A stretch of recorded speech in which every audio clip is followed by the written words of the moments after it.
Lucien était le genre de garçon que personne ne remarquait.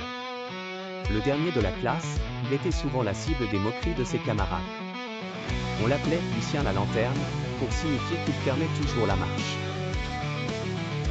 Même son enseignant, Monsieur Troude, connu pour sa patience légendaire, avait fini par lever les yeux au ciel en corrigeant ses copies.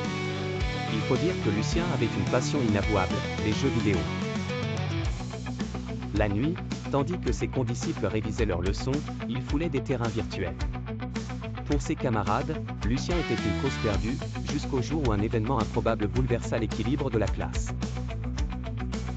Un concours académique national fut annoncé, offrant une bourse d'études prestigieuse. Tout le monde, de l'érudit Elisa au sportif Maxime, rêvait de la remporter.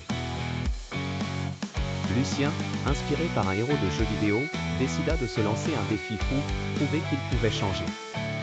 Il se donna un mois, une goutte d'eau dans l'océan, mais pour lui, c'était une éternité. Il éteignit sa console et ouvrit ses livres, tel un chevalier délaissant ses armes pour la pensée. Ses camarades ricanèrent, et certains pariaient des bonbons sur son échec. Mais Lucien possédait une caractéristique qui allait se révéler précieuse, une ténacité à toute épreuve. Jour et nuit, il avalait des pages, les mots dansant parfois devant ses yeux fatigués. Les premières notes ne furent guère encourageantes, mais Lucien ne se laissa pas déstabiliser. Puis vint le concours. Devant sa feuille, il sentit son cœur tambouriner dans sa poitrine. Les sujets étaient corsés, mais Lucien se rappela des longues nuits passées à jouer, cette capacité à rester concentré des heures durant. Au terme de l'épreuve, il sortit en sueur, tandis que les rires étouffés résonnaient encore dans ses oreilles. Les résultats mirent une semaine à tomber. Les élèves s'attroupèrent devant le tableau d'affichage. Un silence de plomb s'installa avant que des murmures incrédules parcourent les rangs. En lettres majuscules, seul en tête, brillait le nom de Lucien.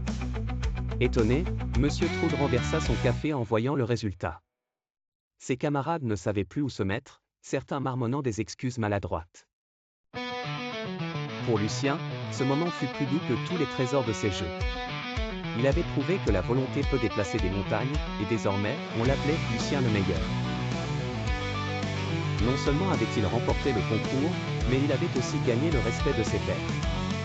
Enfin, il avait trouvé un équilibre entre ses passions et ses responsabilités.